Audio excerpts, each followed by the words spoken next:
Mwahahahahaha. Welcome to this week's episode of Nacho Problems, where we usually turn ordinary recipes into extraordinary nachos. I'm Nacho Queen, but you can call me M. As you can tell, this is no ordinary week. All Hallows Eve is coming, and I thought such a spooky time of year required spooky nachos. So put on your costumes, grab your flashlight. We're gonna make some rather tortured nachos. Let's get started. Step 1, the chips. For our chips, we're going to be making something similar to cake pops. And for this we need a cake and some frosting. I've chosen this red velvet box mix, which calls for 3 eggs, half a cup of oil, and 1 cup of water.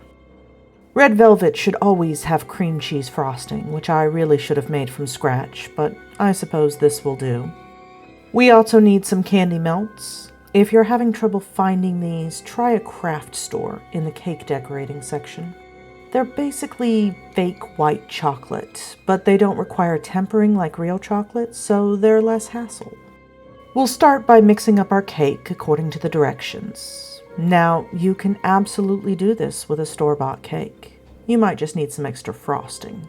If you're baking your own, then the pan size doesn't matter, so I've chosen the largest one for faster baking.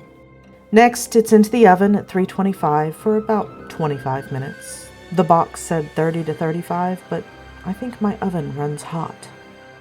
Allow your cake to cool completely while we work on the crunchy part of our chips. Follow the directions of whatever candy melts you've got, but I'm going to add some of these to a microwave-safe bowl and heat on the defrost setting for 1 minute. Remove, stir, and continue heating in 30-second intervals until the chips are fully melted. If you don't have a defrost setting, then reduce it to 30 seconds for the initial heating and 10-second intervals after that. Now, once we've got it good and melted, we're going to spoon it into our candy molds. Fill each mold, making sure to get into the nooks and crannies. Then tap the mold against the counter several times to get out any bubbles. It's really hard to say bubbles in a spooky voice. Go ahead and try it. Bubbles. Then tip the mold over and shake out the excess candy. This will leave a nice hollow center for us to fill with cake. We're going to set this aside to solidify while we make some more chip-like items. I picked up these interesting finger molds, but they were smaller than I expected, so we're going to make these solid. Again, just spoon in the melted candy chips, shake out the bubbles, and place it in the fridge to cool. Let's get back to the cake now. Get out a medium bowl, your cooled cake, and frosting. Add about half the cake to the bowl and crumble it all, making sure not to leave any large chunks. Now add in some of your frosting and continue mixing until you have a Play-Doh-like consistency, adding more frosting if it's not holding together and more cake if it's too sticky. Time to get our mold out of the fridge. We're going to press the cake into the mold, filling in all the gaps. Be sure to leave a little space at the top to put a back layer of candy on. Now just melt up some more of the candy and coat the back of the mold. Then it's back to the fridge, and that's our chips. Next up is Step 2, the cheese.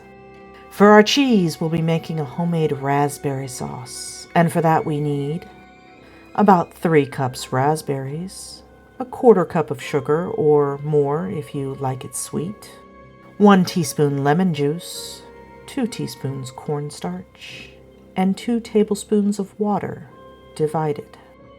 Start by adding 1 tablespoon of water to a small sauce pot, along with the raspberries, sugar, and lemon juice.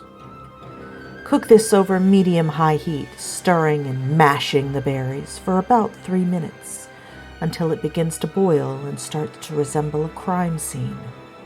You might want to taste it at this point and add more sugar if it's not sweet enough. I did miss filming this next bit, but you want to mix your other tablespoon of water with the cornstarch and add it to the sauce. Stir and continue to boil for another minute until it thickens slightly. Now you could leave your sauce just like this, but I can't stand the seeds, so I'm going to drain mine through a mesh strainer to remove them. Cheesecloth also works for this. Just keep stirring and pressing with the back of a spoon until you've got all the sauce out or your arm feels like it's going to fall off, whichever comes first. And that's our cheese. We've got one last treat, or maybe it's a trick, and that's step 3, the toppings. Well, what did you expect from our wonderfully gruesome nachos but gummy teeth? I'm just going to cut these apart and we can finish this haunted tour up with step 4, let's eat. We'll start out with a plate of chips, and add a few disproportional fingers. You know, if I really wanted to scare you guys, I'd stop doing voiceovers and you could listen to my singing during these videos. Now I think we need some of our raspberry sauce. And some teeth to give it a little bite.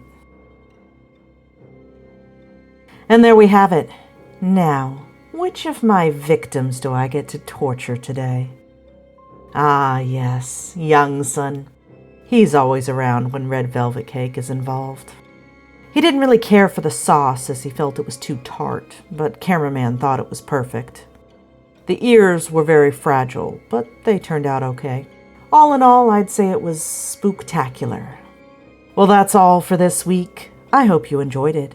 If so, give it a like and consider subscribing if you want to see more nacho videos. If you have an idea for a future video, you can leave a comment below or tag me in the graveyard that was once Twitter. I'm at NachoProblemsYT. I've linked my Blue Sky below, but I don't generally haunt Facebook, Instagram, or Threads. If you're looking to steal my apron, well, that's Nacho merch. But you can get your own at a link in the description. Now I have to go stock my candy bowl full of treats for all the ghosts and ghouls who will be coming by soon. But that's not your problem. Thanks for watching, and I'll see you soon.